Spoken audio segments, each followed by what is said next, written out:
দুইটা ইমানে উৎপাত কৰিলে লাষ্টত এটাক ধৰি মেলিহে নিব লগা হৈছে। নমস্কাৰ সকলোকে, কি খবৰ? চব ঠিকে চলিছেনে? বহুত দিন ক'তো ওলাই যোৱা নাই, ভাবিলো এপাক ক'ৰবাত ফুৰি আহোঁগে। তাকে সেই লগৰকেইটা ক'লো, আৰু ফুৰা কথা ক'লে ইহঁতে কেতিয়াবা মানা কৰে জানো? এটা ঠেংটো দাং খায়ে থাকে। সেয়াই আৰু অৰুণাচল ফালে আহিলো। এতিয়া সেই পাছ কাটি মেলি কোনোবা ৰিজৰ্ট এখনলৈকে যাম। পিছে বৰষুণটোৱেহে অৱস্থা বেয়া কৰি দিছে। কোনোবা এটা গা ধুই অহা নাই নেকি, সেইকাৰণে এনেকুৱা হৈছে। অহাৰ পৰা এতিয়ালৈকে বৰষুণ দিয়ে আছে। চাওকচোন মেলি বৰবাদ। তাত গৈ কেনেকে পানীত নামিম সেইটোহে মোৰ চিন্তা হৈছে। আমি মুঠতে দুখন গাড়ীত 6টা আহিছো। প্ৰতিমৰ গাৰ্লফ্ৰেণ্ড আৰু তনুজ, মই মেডামজী আৰু নয়ন।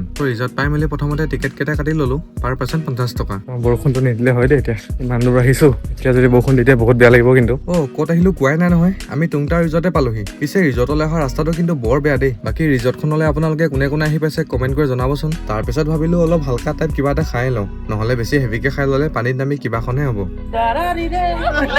বাকী আৰু ৰিজৰ্টখনৰ পৰিৱেশটো অলপ দেখাও আপোনালোকক। গছ এজোপাৰ ওপৰত ট্ৰি হাউচ নিচিনাকে এটা বনাই থৈছে, ইমান ধুনীয়া লাগিছে নহয়। বৰষুণটো অলপ এৰিলেগে তো বোলো এতিয়াই পানীত নামি লওঁ, নহলে আকৌ পিছত বৰষুণ দি দিলে পানীত ননমাকে ঘৰ গুচি যাব লাগিব। মই আৰু ঘৰতে ভাবি আহিছো গা ধুমেই, কিন্তু ইয়াত আহি নহব, বেমাৰহে হ'ব।